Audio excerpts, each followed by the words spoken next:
Магомед Даудов ответил на доклад, составленный провокаторами из Совет-Тейпов Ингушетии. Даудов поставил горе-патриотов перед фактами и отметил, почему вы начали свой доклад с конца XIX века, а не с 1810 года. По вашему мнению, ваш народ до этого не существовал. Также напомнил про отца и основателя ингушского народа генерал Дель Потса.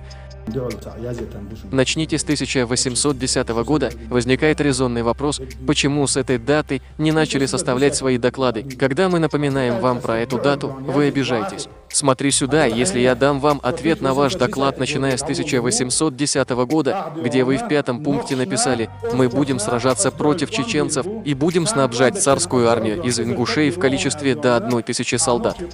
Когда вы писали этот пункт для Дель Потса против чеченского народа? А если мы будем вам отвечать тем же, что и вы, разве это не обернется смутой между нашими народами? Почему вы об этом не подумали? Конечно, вам будет все равно, потому что у вас нет ни чести, ни достоинства, вы в первую очередь враги своего народа. Вы перешли уже все грани дозволенного.